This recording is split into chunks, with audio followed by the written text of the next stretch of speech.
mengenyam di luar negeri dan ada beberapa program, silakan nanti bisa menanyakan secara langsung kepada beliau bertiga. Untuk itu, saudara-saudara sekalian, khususnya mahasiswa, dan kami mohon didorong juga oleh para kaprodi, ya, para kaprodi yang hadir di sini, bagaimana mereka bisa mengembangkan keilmuan baik di Indonesia maupun di luar negeri dengan skema banyak, ada yang reguler, joint degree, double degree, Oh, ada yang boleh dibuat ke atas deh. istilahnya pakai telur, program khusus pakai telur, yang ini harus bisa kita segera ambil kesempatan ini. Monggo nanti bisa didiskusikan lebih detail. Kemudian karena pelaksanaan program akademik khususnya untuk studi lanjut S2, S3 dengan beberapa perguruan tinggi di dunia, itu perlu suatu kerjasama. Di Direktorat Pengembangan Akademik dan Inovasi Pembelajaran ada subdirektorat mengenai kerjasama. Jadi kalau nanti saudara-saudara sekalian akan memilih salah satu program dan itu membutuhkan kerjasama dengan pihak luar negeri, maka silakan hadir di Gedung Pascasarjana, menanyakan secara detail, bisa melalui Kaprodi atau secara langsung kepada direktorat kami. Mungkin ini Oh iya, mengawali boleh di. dari apa yang bisa kami sampaikan, ya saudara-saudara sekalian. Nanti program secara detail akan disampaikan oleh Bapak Agam bersama dua teman lain dari LBDP. Terima kasih semuanya, semoga ini bermanfaat untuk kita, ya khususnya untuk adik-adik yang akan studi lanjut, bermanfaat bagi ITS, bermanfaat juga bagi negara kita. Terima kasih, saya akhiri. Billahi taufik wal hidayah. Wassalamualaikum warahmatullahi wabarakatuh.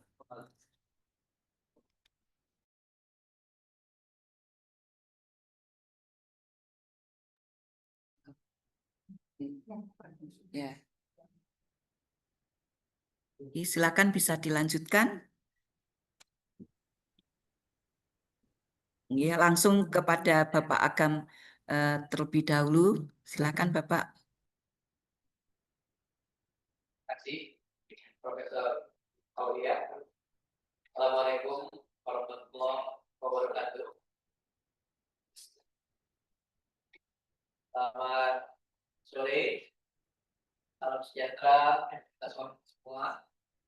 Wabarakatuh, namo buddhaya, salam kebajikan dan rahayu. Bapak Ibu dan adik-adik sekalian yang saya cintai, kedatangan saya ke ITS ini adalah dalam rangka sosialisasikan program beasiswa prioritas. Agak suara kurang terdengar di Bapak langsung ke.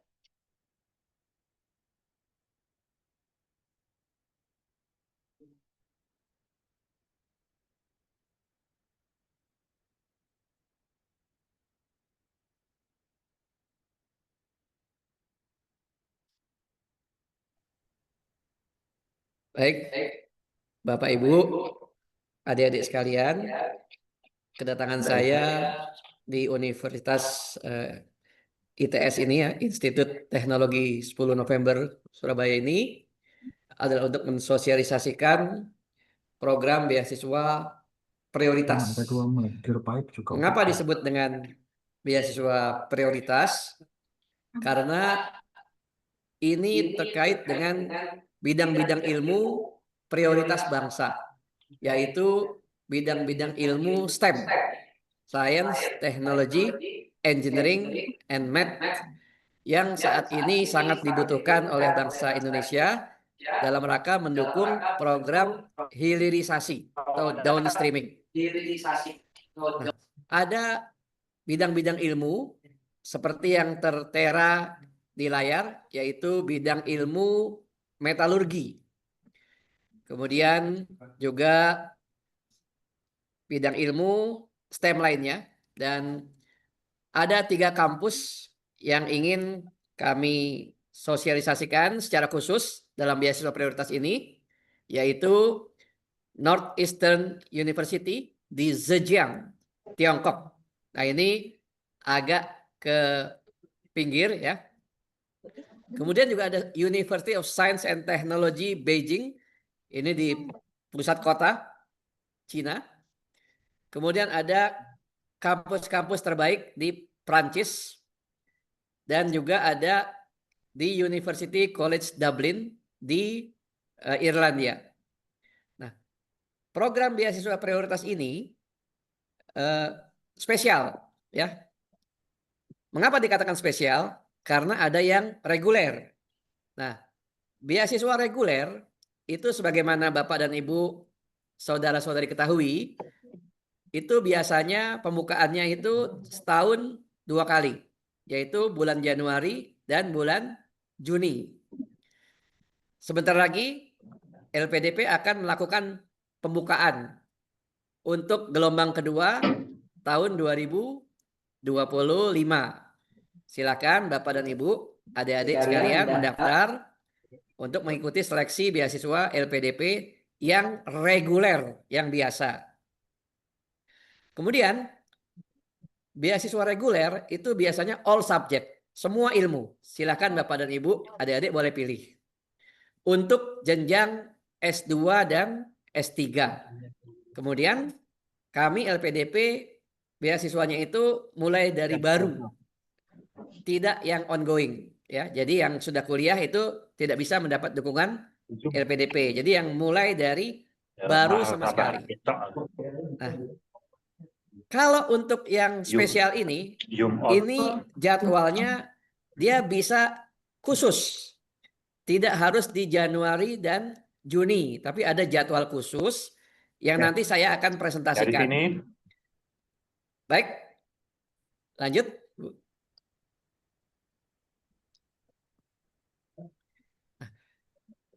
Mengawali presentasi saya, kita melihat cita-cita Indonesia untuk menjadi negara maju di tahun 2045. Mengapa tahun 2045? Karena 100 tahun Indonesia merdeka. Kita harus menjadi negara maju pada tahun 2045 berdasarkan prediksi dari konsultan manajemen terkemuka di dunia, McKinsey, itu meramalkan Indonesia akan menjadi negara kekuatan ekonomi ke-7 dunia. Kemudian konsultan manajemen yang global lainnya, PricewaterhouseCoopers, itu meramalkan Indonesia akan menjadi kekuatan ke-4 dunia pada tahun 2050. Tentunya Bapak dan Ibu sekalian yang saya hormati, sekarang sudah tahun 2025. Kita tinggal menghitung jari nih, tinggal 20 tahun lagi. Kita akan menyongsong tahun 2045. Oleh karena itu kita harus bergerak agar kita bisa mewujudkan Indonesia menjadi negara maju. Dan tentunya bonus demografi ini harus dilengkapi dengan syarat kompetensi yang tinggi. Nah, kalau bonus demografi ini tidak disertai dengan kompetensi, maka namanya bukan bonus demografi, tapi nanti bisa menjadi bencana demografi. Oleh karena itu, kita perlu sarjana-sarjana S2, S3 yang banyak untuk menjadi faktor pengungkit pembangunan. Lanjut. Berikut saya sampaikan tentang kinerja LPDP. Saat ini sudah ada 54.149 awardee LPDP yang tersebar ke seluruh provinsi di Indonesia. Penerima beasiswa LPDP terbanyak itu dari Jawa Barat sebesar 17,3%. Penerima beasiswa LPDP yang terendah itu dari Papua Pegunungan. Nah, LPDP terus berupaya untuk melakukan sosialisasi agar penerima manfaat dari beasiswa LPDP ini menjadi semakin merata di seluruh Indonesia. Lanjut. Berikut kami sajikan informasi tentang penerima beasiswa LPDP, ya. Ada perbandingan antara pendaftar beasiswa LPDP dengan yang diterima. Minat dari pendaftar beasiswa LPDP itu sangat tinggi. Nah, jadi LPDP terus berupaya untuk bisa sebanyak-banyaknya membiayai putra-putri terbaik bangsa ini. Dari tahun ke tahun mengalami peningkatan. Pada tahun 2020 memang ada penurunan, pada waktu itu ada pandemi COVID. Namun setelah pandemi COVID berlalu, penerima beasiswa LPDP terus meningkat secara signifikan. Lanjut. Ini adalah tahapan seleksi beasiswa LPDP yang reguler. Jadi pendaftar seleksi beasiswa LPDP dapat masuk ke dalam website LPDP. Semuanya proses pendaftaran dilakukan secara online. Tidak ada yang pendaftar harus datang ke Jakarta untuk mengikuti seleksi beasiswa LPDP. Dan tidak ada pungutan biaya sepeser pun untuk seleksi beasiswa LPDP ini. Jadi Bapak dan Ibu, adik-adik sekalian, jangan sampai tertipu dengan adanya oknum-oknum yang mengatasnamakan LPDP, kemudian memungut untuk seleksi beasiswa LPDP, apalagi sampai ada iming-iming janji-janji untuk sampai diterima beasiswa LPDP. Itu pasti penipuan. Jadi jangan sampai tertipu dengan adanya oknum-oknum yang seperti itu. Saya tegaskan sekali lagi bahwa seluruh proses seleksi beasiswa LPDP dilakukan secara online dan tidak dipungut biaya sedikit pun. Ada 3 tahapan seleksi LPDP. Pertama adalah seleksi administrasi. Ini adalah pengecekan dokumen-dokumen administrasi. Kemudian yang kedua adalah seleksi bakat skolastik. Kalau lulus dari seleksi bakat skolastik, maka tahap yang ketiga yaitu seleksi wawancara atau seleksi substansi.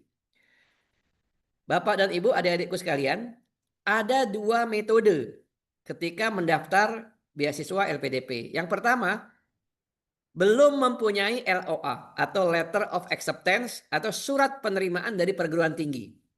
Nah, kalau belum mempunyai LOA, maka pendaftar harus terlebih dahulu mengikuti seleksi bakat skolastik. Tetapi kalau sudah mempunyai LOA, Letter of Acceptance, maka ia bisa langsung dijadwalkan untuk wawancara atau seleksi substansi. Bagi yang sudah mempunyai LOA dan kemudian lulus dari wawancara, maka ia sudah bersiap-siap untuk diberangkatkan ke kampus dalam rangka studi. Namun kalau ia belum mempunyai LOA dan ia bisa lulus dari seleksi bakat skolastik dan lulus dari seleksi wawancara, maka ia akan diberi waktu selama 18 bulan untuk mencari kampusnya mendapatkan LOA. Baik, Bapak dan Ibu sekalian yang saya hormati, itulah seleksi beasiswa reguler yang biasa-biasa. Selanjutnya, saya akan mulai mempresentasikan tentang beasiswa perguruan tinggi utama dunia. Nah, berikut adalah daftar perguruan tinggi utama dunia yang dapat Bapak dan Ibu, adik-adik pilih. Bisa kuliah di perguruan tinggi utama dunia tentunya sangat membanggakan. Ada orang-orang Indonesia yang bisa kuliah di top rank university in the world. Tapi untuk bisa kuliah di perguruan-perguruan tinggi utama dunia ini, tentunya ada syarat, yaitu pendaftar harus memegang LOA atau Letter of Acceptance dari perguruan-perguruan tinggi utama dunia tersebut. Lanjut. Nah, ini adalah ketentuan beasiswa perguruan tinggi utama dunia. Dia harus mempunyai LOA, unconditional, dari daftar perguruan tinggi utama dunia yang tadi sudah saya presentasikan. Nah, bagi masyarakat umum yang mau ambil S2, maksimal umurnya 35 tahun. Kemudian yang mau ambil S3 maksimal umurnya 40 tahun. Bagi para dosen yang mempunyai NIDN, nomor induk dosen nasional, bagi yang mau melanjutkan S2 itu maksimal 42 tahun. Jauh lebih tinggi umurnya daripada yang masyarakat umum. Kemudian bagi para dosen yang ingin melanjutkan ke jenjang S3 itu maksimal 47 tahun. Syarat bahasanya kalau mau ambil S2 IELTS 6,5. Kalau mau ambil S3 minimal IELTS 7,0. IPK tidak dipersyaratkan karena sudah mempunyai LOA dari perguruan tinggi utama dunia. Dan untuk ini proses seleksinya tidak ada seleksi bakat skolastik. Cukup seleksi administrasi dan seleksi substansi karena sudah mempunyai LOA. Baik. Bagaimana kalau yang belum punya LOA? Bisa. Namanya beasiswa reguler. Lanjut. Nah, kalau beasiswa reguler ini boleh punya LOA, boleh juga belum pegang LOA. Jadi dua metode itu boleh daftar di seleksi beasiswa LPDP, tapi bagi yang sudah punya LOA, dia ada suatu kelonggaran, yaitu tidak perlu mengikuti seleksi bakat skolastik. Tapi bagi yang belum punya LOA, dia harus terlebih dahulu melalui seleksi bakat skolastik. Ketentuan usia, ketentuan bahasa sama seperti yang tadi saya presentasikan di beasiswa perguruan tinggi utama dunia. Namun kali ini diminta IPK-nya. Minimal 3,0 kalau mau ambil S2. Kalau mau ambil S3 minimal 3,25. Baik, Bapak Ibu sekalian yang saya hormati. Selanjutnya saya akan presentasikan seluruh jenis beasiswa LPDP. Supaya Bapak dan Ibu, saudara-saudari sekalian dapat memanfaatkan paket-paket beasiswa LPDP ini secara maksimal. Masuk melalui jalur yang mana? Inilah fitur-fitur pilihan yang dapat dipilih oleh Bapak dan Ibu, saudara-saudari sekalian. Pertama adalah paket beasiswa afirmasi, yaitu keberpihakan LPDP kepada saudara-saudara kita penyandang disabilitas. Baik disabilitas fisik, sensorik, mental, intelijensia maupun disabilitas ganda. Kemudian putra-putri Papua, kemudian beasiswa di daerah-daerah yang masih memerlukan penguatan dalam hal pembangunan, dan beasiswa untuk saudara-saudara kita yang prasejahtera atau penerima bantuan sosial. Kemudian kategori kedua dari beasiswa LPDP adalah beasiswa targeted yang segmen-segmennya sudah dipilih. Antara lain PNS, TNI, Polri, para wirausaha, para ulama, para dokter spesialis, para peneliti. Kemudian yang ketiga, inilah maksud kedatangan saya ke Institut Teknologi 10 November Surabaya ini, yaitu untuk memperkenalkan dengan beasiswa yang ketiga, yaitu beasiswa prioritas atau beasiswa spesial. Jadi kalau yang pertama tadi saya presentasikan adalah beasiswa reguler, beasiswa yang biasa. Mengapa biasa? Karena bisa all subject, bisa di dua gelombang pada 1 tahun seperti biasa, yaitu LPDP buka 2 pendaftaran setiap tahunnya, yaitu bulan Januari dan Juni.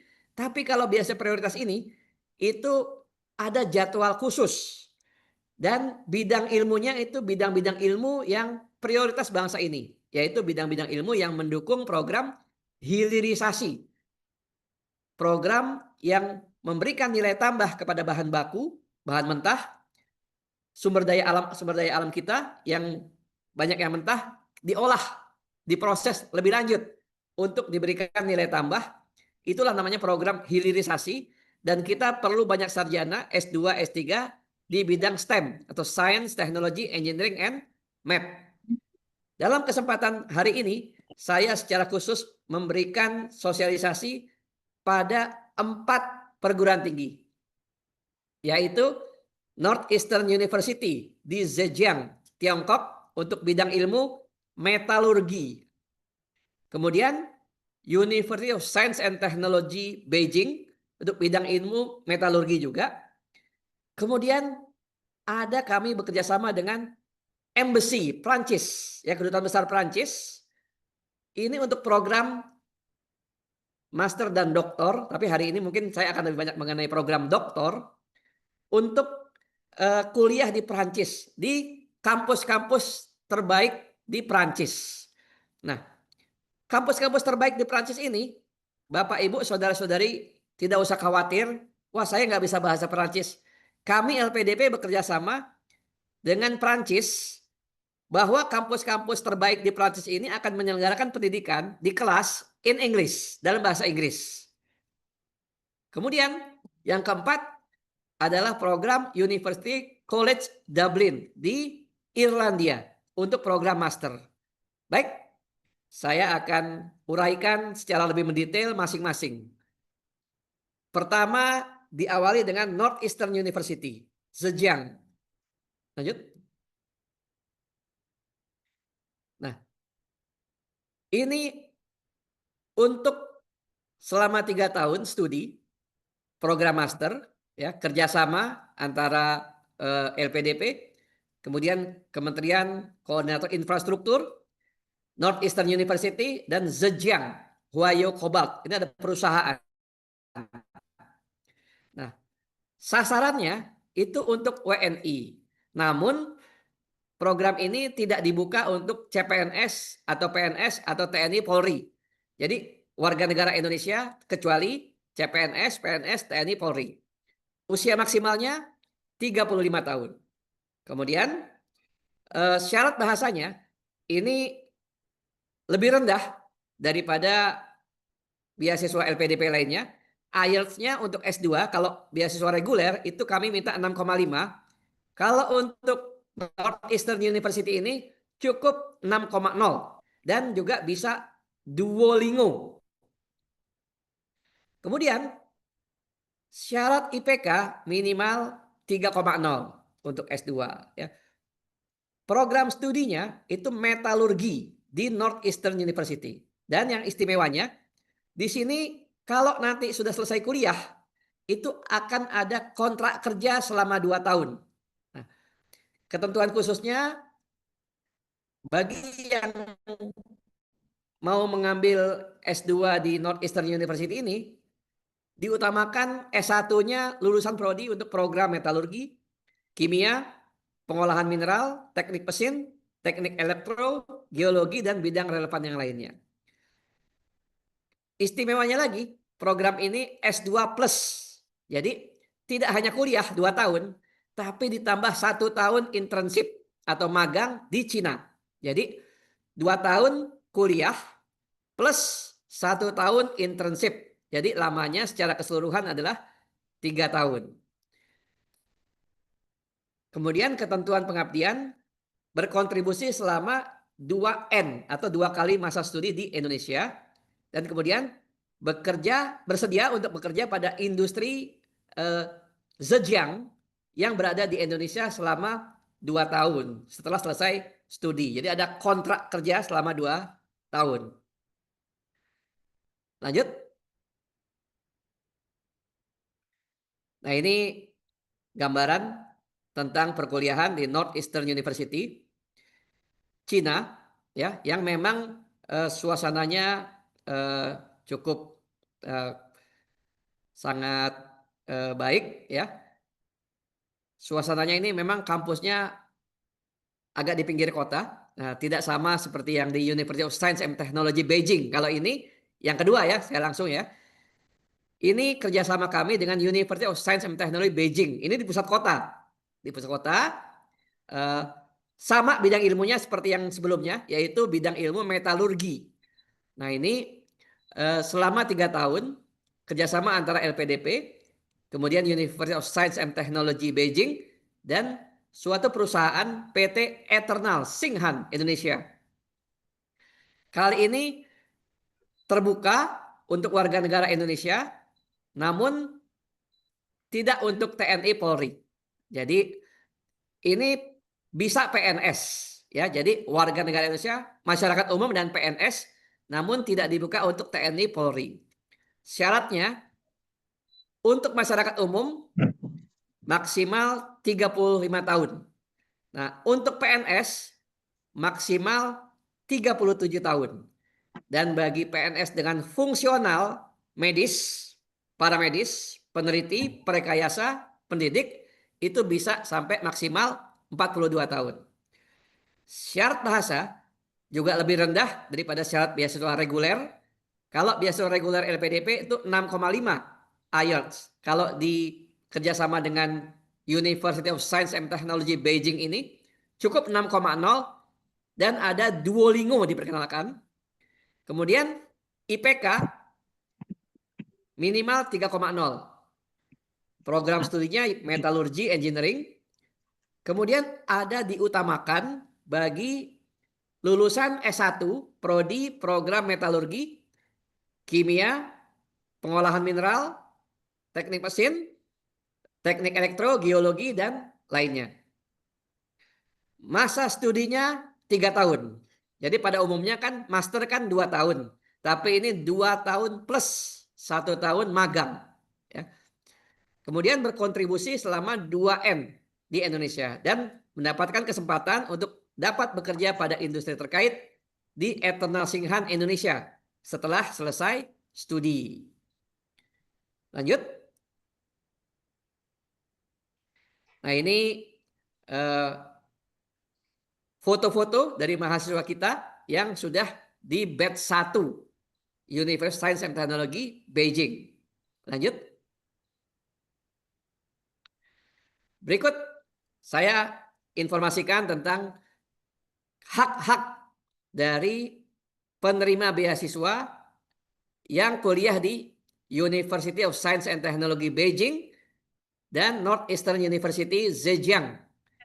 Ya.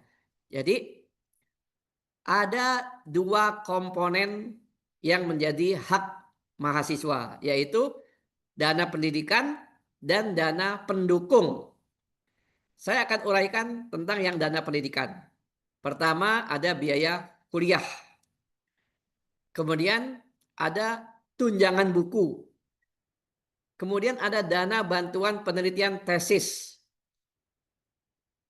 Kemudian ada dana bantuan seminar internasional. Jadi kalau Bapak dan Ibu, adik-adik sekalian, ingin seminar di Amerika misalnya, ingin seminar di Inggris misalnya, boleh LPDP memberikan kesempatan, memberikan dukungan untuk seminar internasional hanya dengan syarat dia harus menjadi presenter, penyaji, membuat paper, ya, bukan sebagai partisipan biasa. Itu kami akan berikan dukungan. Kemudian juga ada dana bantuan publikasi jurnal internasional. Kemudian untuk dana pendukung disediakan biaya hidup, living allowance, ya. Kemudian ada bantuan untuk magang, asuransi kesehatan, kemudian aplikasi visa, dana transportasi, dana keadaan darurat, dan dana kedatangan. Demikianlah hak-hak yang akan diterima oleh penerima beasiswa LPDP yang akan kuliah di University of Science and Technology Beijing dan Northeastern University. Selanjutnya, saya presentasikan tentang tahapan seleksi di Northeastern University dan di University of Science and Technology Beijing. Pertama, harus daftar secara simultan baik di website LPDP maupun di website Universitas Science and Technology Beijing atau Northeastern University. Kemudian seleksi administrasi.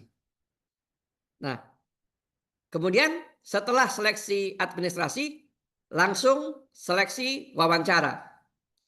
Dan setelah lulus seleksi wawancara, maka LPDP akan menerbitkan suatu shortlist atau daftar pendek yang akan disampaikan ke Northeastern University atau University Science of Technology Beijing dalam rangka penerbitan LOA. Bagi pendaftar yang bisa memperoleh letter of acceptance, maka dinyatakan diterima sebagai awardee dan akan memulai perkuliahannya. Bagi yang tidak berhasil memperoleh LOA, maka ia dinyatakan tidak diterima dan dipersilakan untuk mengikuti seleksi beasiswa LPDP pada program yang lainnya.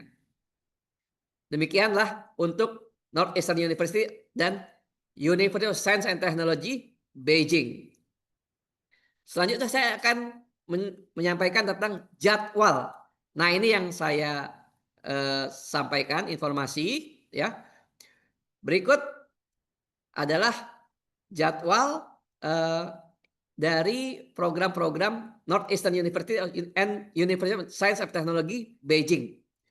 Jadwal-jadwalnya itu tidak hanya di bulan Januari dan bulan Juni, tapi juga dibuka pada bulan lainnya. Nah, ini sudah berlalu memang. Ini segala informasi kepada Bapak dan Ibu, saudara-saudara sekalian, tahun depan agar siap-siap bulan April buka tahun 2026 ya, bulan April dibuka untuk mengikuti beasiswa di Northeastern University dan University of Science and Technology Beijing.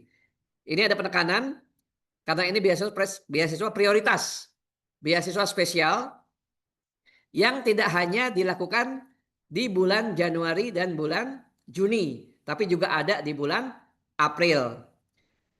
Kemudian daftarnya 17 April sampai 14 Mei. Kemudian ada seleksi administrasi, kemudian ada seleksi substansi, kemudian ada penerimaan atau penyampaian LOA dari perguruan tinggi, dan bila menerima LOA maka dinyatakan menerima beasiswa. Baik, itu untuk Northeastern University and University of Science and Technology Beijing. Lanjut.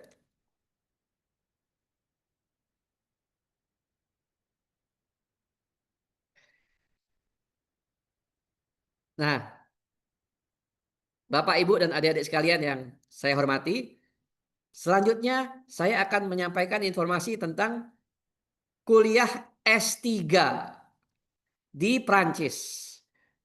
Ini terbuka untuk seluruh WNI. Kemudian usia maksimal itu 47 tahun untuk program S3 ya.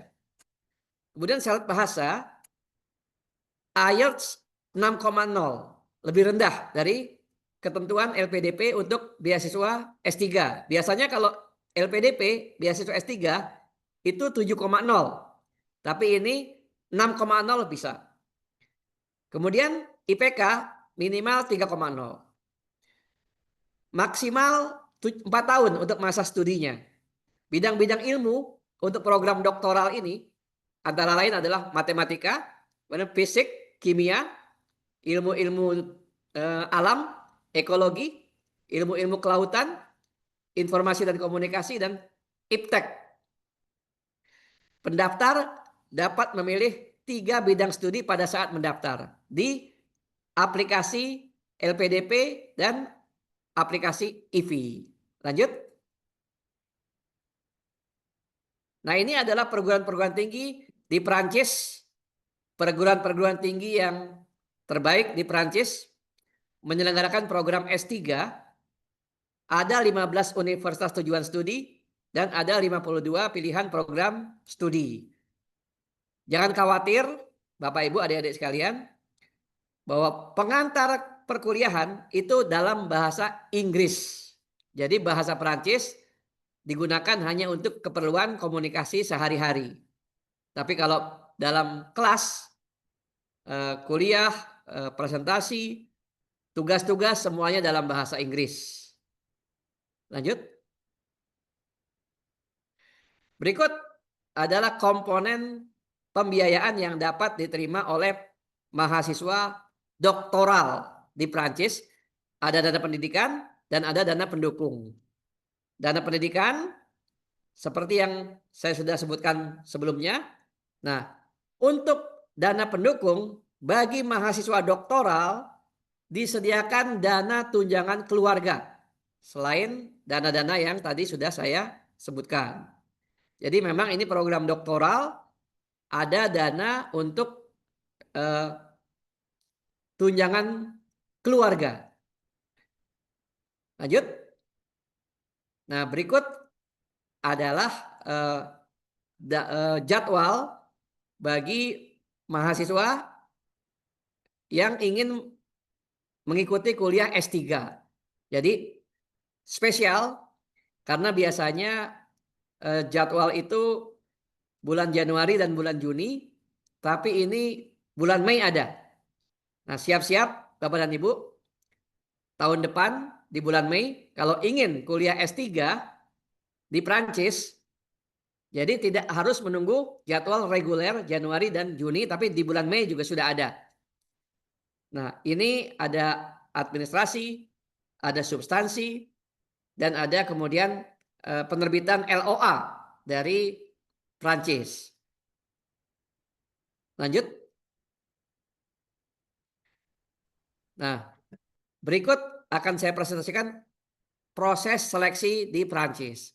Yang pertama, mendaftar secara online baik di Institut France Indonesia (IFI) dan LPDP. Mendaftar secara simultan di website masing-masing IFI dan LPDP. Kemudian yang kedua, mengisi template daftar riwayat hidup dan dokumen-dokumen lainnya. Yang ketiga, menunggu hasil administrasi. Yang keempat, bila lulus, maka dapat mengkontak Institut Prancis Indonesia untuk memilih tema penelitian PhD-nya, tema penelitian doktoralnya. Dan yang kelima, mendaftar langsung kepada Direktur Program Doktoral Prancis. Yang keenam, wawancara dengan Direktur Program Doktoral Prancis itu. Jika lulus, maka akan menerima LOA unconditional. Kemudian tahap yang ke-8, wawancara di LPDP. Dan yang ke-9, akan menunggu hasil seleksi akhir. Inilah rangkaian proses yang cukup panjang untuk Prancis. Intinya, Bapak Ibu, saudara-saudari sekalian, yang ingin mengambil S3 di Prancis sudah siap dengan tema riset untuk penelitian doktoralnya. Sehingga dapat dijadikan bahan untuk diskusi dengan Direktur Program S3 Prancis. Lanjut. Ini adalah program yang keempat, yang terakhir yang kami ingin sosialisasikan sebagai beasiswa prioritas, yaitu University of College Dublin di Irlandia. Jadi ini untuk jenjang master, untuk WNI, bagi masyarakat umum maksimal 35 tahun. Bagi PNS maksimal 37 tahun. Bagi TNI Polri maksimal 40 tahun. Bagi PNS dengan jabatan fungsional medis, paramedis, peneliti, prekayasa, pendidik itu maksimal 42 tahun. Ini IELTS-nya standar biasa LPDP yaitu 6,5. IPK-nya juga standar biasa LPDP 3,0. Bidang ilmu yang dapat dikaji untuk program master di Irlandia ini engineering and arsitektur, kesehatan dan pertanian, dan bidang iptek. Ini deadline-nya 2 Juni 2025. Jadi Bapak Ibu saudara sekalian, ini sekarang sudah siap-siap ya. Lanjut. Nah, ini adalah pilihan bidang-bidang ilmu yang dapat dipelajari di University of College Dublin, Irlandia untuk program master. Ada yang arsitektur, ada yang lingkungan, ada yang tentang robotik, ada tentang teknologi air, Kemudian kesehatan juga ada tentang hortikultura, kemudian ilmu-ilmu makanan, kemudian ada informatika tentang kesehatan, dan di bidang iptek ada tentang ilmu lingkungan, biologi, teknologi nano, dan lain-lain. Silakan Bapak dan Ibu saudara-saudari yang berminat untuk mengambil master. Ini pendaftarannya masih ada nih sampai tanggal 2 Juni ya. Jadi Bapak Ibu yang tertarik kuliah di Irlandia, bisa pilih di sini. Kemudian tahapannya ada seleksi administrasi, ada seleksi substansi, dan mulai kuliah pada 8 September 2025. Baik, Bapak Ibu sekalian, saudara-saudara sekalian yang saya banggakan, demikian paparan dari saya. Intinya kami dari LPDP memperkenalkan kepada Bapak dan Ibu, adik-adik sekalian, tentang keberadaan dari program beasiswa yang spesial, program beasiswa prioritas yang jadwal penerimaannya tidak hanya di bulan Januari dan bulan Juni, tapi juga ada di bulan-bulan lainnya. Kemudian bidang-bidang ilmunya adalah bidang-bidang ilmu yang merupakan kajian ilmu-ilmu yang menjadi prioritas bangsa dalam rangka mendukung program hilirisasi. Memang banyak di bidang STEM, Science, Technology, Engineering, and Math. Demikian Bapak dan Ibu sekalian yang saya hormati. Selanjutnya saya akan mempersilahkan Bapak dan Ibu yang ingin bertanya. Kemudian saya kembalikan lagi kepada Ibu Moderator, Ibu Devi. Terima kasih. Baik, terima kasih Pak Agam, penjelasannya baik. Ini tadi kami juga sudah mendapatkan beberapa pertanyaan begitu lewat jalur Japri dan juga ada di chat. Mungkin sambil menunggu yang ingin bertanya begitu boleh raise hand. Nanti akan oke, ini ada Bu Erli. Baik, Bu Erli tadi. Wah, ini bagus banget tapi ini Bu Erli dari PWK ya. Tadi bagus banget tapi ini kenapa mepet begitu ya, Bapak. Jadi baik, monggo ini kami persilakan yang raise hand dulu nanti sambil menunggu pertanyaan berikutnya. Silakan Bu Erli. Ya, baik, terima kasih Bu Devi atas kesempatannya. Matur nuwun juga dari Dirpaip sampun memfasilitasi agenda ini dan juga Pak Agam atas paparan yang sudah disampaikan. Ada beberapa hal yang mungkin ingin saya tanyakan terkait dengan pertama tadi terkait dengan apa STEM ya yang tadi disampaikan bahwa bidang studi yang diprioritaskan berorientasi pada STEM begitu. Nah, kebetulan saya ini dari background PWK ya, perencanaan wilayah dan kota, yang mana memang ada di ITS begitu, tapi tidak fully engineering sebetulnya begitu ya Bapak. Jadi lebih banyak memang bidangnya ke social science begitu. Nah, ini apakah kalau tadi mungkin melihat dengan kerjasama yang Perancis itu apakah masih bisa masuk begitu ya bidang ini begitu. Nah, kemudian yang kedua terkait dengan aplikasi ya, memang saya sempat coba melihat ada beberapa dokumen pelengkap yang perlu dilengkapi begitu, misalnya terkait dengan rekomendasi letter, surat rekomendasi, surat usulan. Nah, ini kami mohon informasi terkait dengan pengisian ini, apakah isian harus seluruhnya dalam format bahasa Inggris atau dalam format bahasa Indonesia? Karena dalam dalam form aplikasi itu masih berbahasa Indonesia secara keseluruhan begitu ya, template yang disediakan. Itu mungkin secara teknikal di sistem aplikasi LPDP.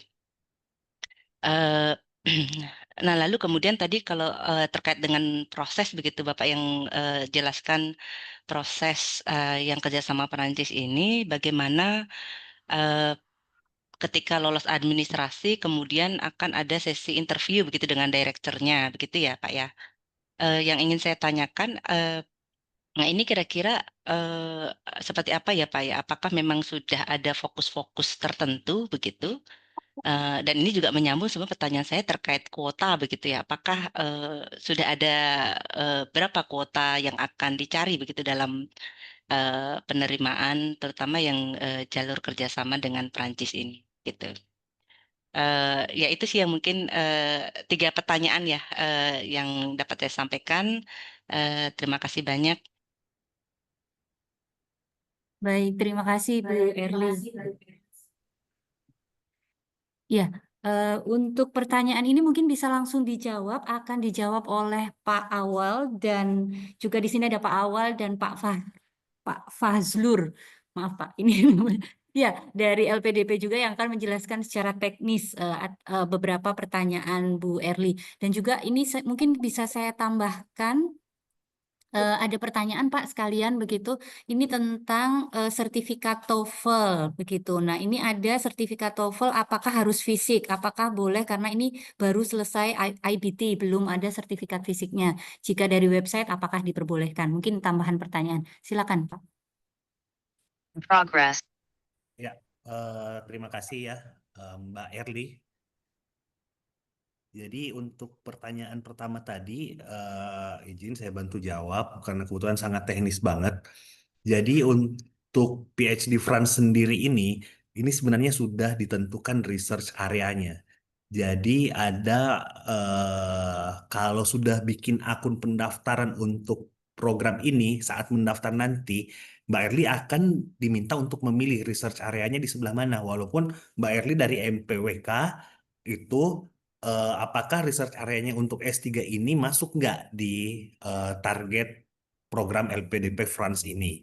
Jadi nanti ada banyak research area di situ dan nanti research area ini akan kami kirimkan juga ke pihak IVI untuk ke pihak France untuk menentukan tuh. Jadi ada juga nanti link dari France yang akan harus diisi. Jadi nanti mereka akan memberikan link tersendiri. Jadi pendaftar itu kandidat itu mengisi di aplikasi LPDP dan mengisi ada apa namanya ya dari France itu form juga dari France. Jadi itu nanti yang menjadi dasar supervisor calon-calon supervisor akan mengundang kandidat-kandidat yang lulus untuk diinterview seperti itu. Jadi tidak menutup kemungkinan walaupun dari background sosial bukan dari STEM tapi research areanya nanti itu ada masuk dalam kriteria yang sudah kita tetapkan, sudah kita sepakati dengan France,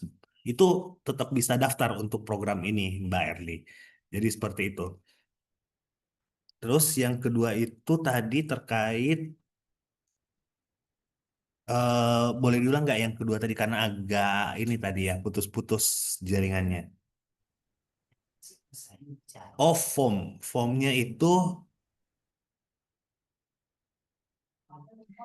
Ya, jadi terkait ya, aplikasi jadi dalam untuk sistem. di aplikasi pendaftaran itu bebas bisa berbahasa Inggris, bisa bahasa Indonesia karena ini menjadi syarat untuk seleksi administratif kami.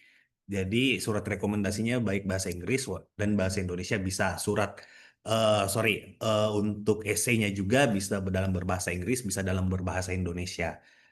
Seperti itu. Tapi untuk sertifikat tadi sekalian saya menjawab walaupun belum ada fisiknya, tapi sudah ada hasil online-nya itu sudah bisa sih digunakan Mbak untuk dokumen persyaratan seperti itu. Terus yang terakhir itu setelah lulus seleksi administrasi itu ada interview dengan direktur PhD France. Ya, betul sekali. Jadi saat kandidat-kandidat yang lulus seleksi administrasi di LPDP nanti menjadi shortlist untuk kita berikan ke pihak IVI France untuk menjadi shortlist ya, diundang untuk interview nanti. Jadi nanti setelah lulus seleksi di LPDP akan diundang oleh France sendiri. Mungkin yang akan menginterview nanti itu adalah calon-calon supervisornya. Dan ada beberapa mungkin dari direktur PhD France di sana akan mengundang juga eh, calon-calon supervisor yang akan menginterview nama-nama yang telah kita undang menjadi shortlist di research area masing-masing. Seperti itu Mbak Erli. Hmm. Kalau terkait kuota bagaimana Bapak? Apakah ada Apa masih ada lagi? Ya, ya terakhir terkait kuota penerimaan.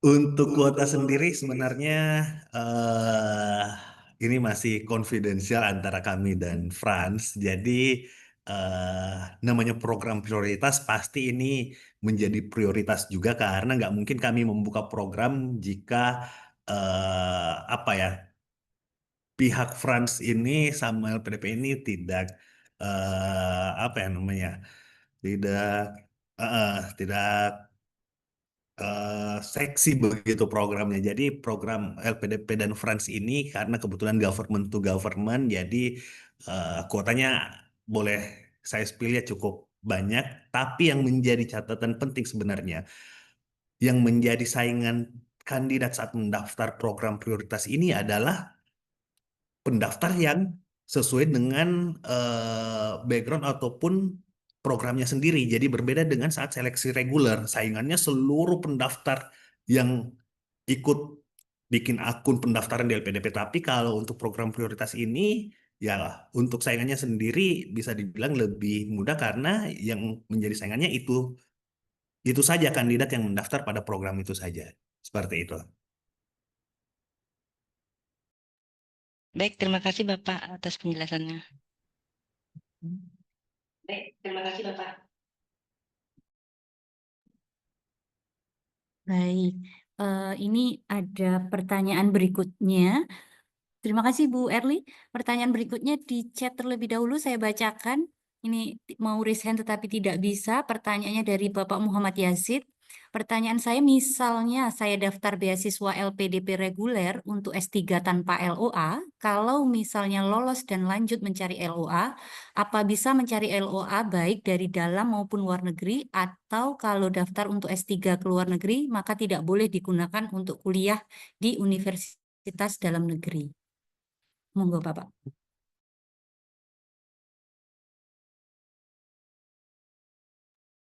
Baik, Pak Muhammad Yazid ya. Terima kasih. Ini pertanyaan yang cukup bagus yang ditanyakan terkait dengan LOA. Tadi sudah disampaikan juga dengan Pak Agam bagaimana proses seleksi beasiswa umum kita ya di LPDP. Mungkin jawabannya adalah LOA yang didapatkan itu nantinya akan mempersingkat proses seleksi yang tadinya harus melewati tes seleksi bakat skolastik. Dengan adanya LOA itu seleksi tersebut terlewati. Jadi langsung bisa masuk ke proses berikutnya yaitu seleksi substansi atau wawancara. Nah, ketika pendaftar belum memiliki LOA, maka LPDP memberikan waktu dalam rangka pendaftar tadi mendapatkan LOA. Tentunya setelah dipastikan menjadi calon penerima beasiswa LPDP. Kalau nantinya LOA itu dalam prosesnya ternyata tidak didapatkan, nanti setelah waktu yang ditentukan tentunya akan menggugurkan. Maka dari itu LOA tersebut harus didapatkan sesuai dengan pilihan kampus. Jadi kalau ternyata mendaftarnya adalah untuk universitas luar negeri, maka carilah LOA dari universitas luar negeri tersebut. Jadi tidak boleh beralih nantinya ke dalam negeri. Kalau yang dituju kampusnya pastinya sudah dituju dari awal ketika pendaftarannya, maka raihlah LOA di kampus tersebut. Tentunya kan ada pilihan kampus yang nanti dipilih oleh pendaftar. Nah, untuk mendapatkan LOA itu pendaftar bisa untuk meminta bantuan kepada LPDP ketika memang mendapati kesulitan untuk mendapatkan LOA. Karena PDP juga memiliki komunikasi dengan pihak kampus sehingga dapat membantu memudahkan CPB kami. Begitu mungkin Pak Yazid untuk bisa menjawab. Baik. Baik, terima kasih. Kalau ada yang kurang, monggo Pak Yazid. Baik, terima kasih. Ini ada pertanyaan dari Pak Robin, ini dari ITS ya Bapak. Ini pertanyaannya, temanya program prioritas LPDP, bisakah untuk program joint double degree dengan ITS? Nah, ini tadi sempat kami tanyakan di diskusi awal begitu Bapak. Ini kami sampaikan bahwa ini program prioritas adalah untuk yang tadi yang disebut Pak Agam, spesial paket telur adalah bisa di luar dari jadwal yang reguler begitu. Jadi yang dimaksud prioritas adalah itu Bapak. Kalau untuk join double degree itu berbeda nantinya. Nah, kami tadi sudah diskusi bagaimana skemanya, nanti monggo kita bisa diskusikan di forum yang lain. Begitu Pak Robin. Baik, saya lanjutkan pertanyaan berikutnya. Ini untuk LPDP Friends dari Bapak atau Ibu ini, Lului Zulaiko, Ibu mungkin ya. Gitu. Untuk LPDP Friends, topik penulisan proposal sendiri bagaimana? Apakah yang terpenting sesuai dengan list pada research area atau harus disesuaikan dengan topik riset dari direktur yang tersedia pada kampus tujuan? Monggo Bapak. Ya, izin menjawab Mbak Lului ya. Jadi sebenarnya saat proses seleksi administrasi ini eh, penulisan proposal sendiri itu belum wajib. Jadi walaupun ada isian ringkasan proposal itu cukup diisi aja gambaran besarnya seperti apa. Tapi yang paling penting di proses LPDP France ini cukup menentukan dulu research areanya di bidang apa. Jadi nanti di form yang diberikan oleh EV yang teman kandidat-kandidat juga yang harus ngisi di sana itu nanti menyertakan di situ research areanya di bagian mana. Jadi saat calon supervisor nanti akan menginterview kalau sudah lulus seleksi administrasi ya, jadi dipastikan proposal penelitiannya itu nanti sudah siap saat melakukan interview dengan eh, direktur PhD ataupun calon supervisornya nanti saat diundang melakukan interview seperti itu atau saat sudah lulus seleksi administrasi seperti itu Mbak. Jadi untuk proses pendaftaran ini saat seleksi administrasi itu belum wajib melampirkan proposal penelitian walaupun ada isian di aplikasi pendaftaran LPDP itu cukup dilampirkan ditulis aja gambaran besar risetnya seperti apa tapi saat interview nanti pastikan kandidat itu sudah punya betul-betul riset karena akan diinterview sama calon supervisornya nanti seperti itu Mbak. Baik, terima kasih Pak Awal. Baik, selanjutnya pertanyaan ini mungkin juga nanti bisa sebagai bahan diskusi ya dengan Prof. Aulia juga. Pertanyaan berikutnya dari Pak Ersat Iskandar. Untuk LPDP reguler, apakah ada jalur khusus untuk dosen non-PNS di PTNBH? Mengingat jika bersaing di jalur umum, persaingannya sangat ketat. Sedangkan kebutuhan pendidik S3 di PTNBH cukup tinggi dan jumlah dosen non-PNS di PTNBH meningkat tiap tahunnya. Monggo, Bapak. Baik, terima kasih Pak Erzat Iskandar Putra atas pertanyaannya. Ini pertanyaan yang cukup menarik juga nih, karena memang kenapa LPDP menyediakan beasiswa prioritas ini memang secara khusus diperuntukkan dan memang seleksinya tidak seketat beasiswa reguler. Sesuai dengan materi yang tadi disampaikan Pak Agam bahwa reguler ini beasiswa yang terbuka secara umum. Tadi memang ada untuk program magister, ada program doktor dengan rentan usia beserta persyaratannya masing-masing, dan memang seleksinya cukup ketat dan dikerucutkan ketika memang pendaftar itu sudah mendapatkan LOA di perguruan tinggi utama dunia yang tadi disampaikan Pak Agam ada 28 listnya, itu nanti mereka akan punya jalur yang lebih khusus lagi karena memang 28 universitas tersebut adalah universitas terbaik di dunia yang menjadi yang masuk dalam listnya LPDP. Kurang lebih kita bisa sampaikan 28 universitas terbaik. Itu secara khusus ketika mereka sudah mendapatkan LOA dari 28 perguruan tinggi atau universitas tersebut. Di sisi lain, ketika memang pendaftar beasiswa merasa bahwa persaingan di tingkat beasiswa reguler ini cukup sulit, maka pendaftar bisa kita sarankan untuk mendaftar di jalur beasiswa prioritas ini. Terutama yang tadi disampaikan oleh Pak Agam, ada 4 tadi ya.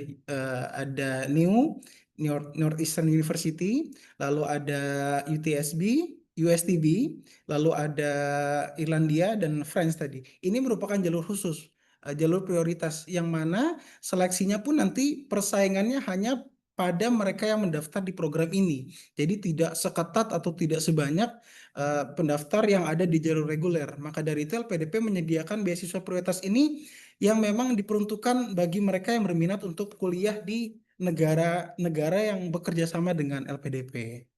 Namun ketika mendaftar pada program reguler, maka konsekuensinya adalah pendaftar harus siap bersaing dengan seluruh orang-orang yang memang mendaftar di program reguler, yang mana tadi sudah disampaikan bahwa pendaftar LPDP di jalur reguler cukup banyak. Mengingat bagaimana statistik per tahunnya pendaftar di LPDP. Mungkin demikian yang dapat kami jawab.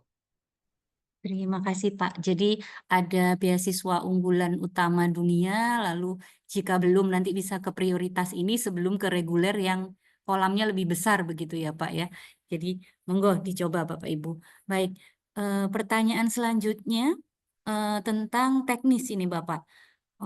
Izin konfirmasi untuk LPDP French program PhD. Topik riset akan dipropos oleh pendaftar, lalu akan dicarikan SPV yang sesuai oleh panitia seleksi beasiswa, dan akan diwawancarai oleh calon supervisor saat sesi interview jika lolos hingga sesi interview. Begitukah, Pak? Baik. Benar, Ibu? Benar, Ya. Bu Tari? Ya. Ingin jawab dari Mbak Tari pertanyaannya ya. Jadi untuk program PhD France ini sendiri, topik riset itu kandidat memilih nanti di aplikasi pendaftaran dan di link yang diberikan oleh IV France sendiri. Jadi nanti kandidat ini saat selesai mengisi atau memilih topik risetnya seperti apa atau research areanya seperti apa, itu nanti di list dan diberikan kepada calon-calon supervisor. Dan jadi dengan kata lain pihak France yang akan ngelis nanti calon-calon supervisor yang tertarik dengan area yang teman-teman atau kandidat pilih saat pendaftaran. Jadi seperti itu. Jadi yang mengundang nanti ini saat lulus seleksi administrasi, saat mendapatkan undangan untuk melakukan interview, ya bisa jadi dari calon supervisornya yang tertarik dengan research area di bidang itu. Seperti itu. Baik. Baik, demikian. Apakah ada kami membuka satu kesempatan untuk yang resen? Bapak Ibu ada? Baik. Ya, jika tidak ada, kami cukupkan sosialisasi hari ini. Materi akan kami unggah di website Dirpaip, begitu ya, di its.ic.id/ya pembelajaran begitu. Baik, terima kasih Bapak Ibu atas kehadirannya. Terima kasih Pak Agam, Pak Awal, dan Pak Fazlur, begitu. Terima kasih atas kehadirannya. Terima kasih Prof. Aulia. Terima kasih Bapak Ibu. Kita bertemu lagi di sosialisasi berikutnya. Baik, kami tutup. Wassalamualaikum warahmatullahi wabarakatuh. Waalaikumsalam warahmatullahi wabarakatuh. Terima kasih semua.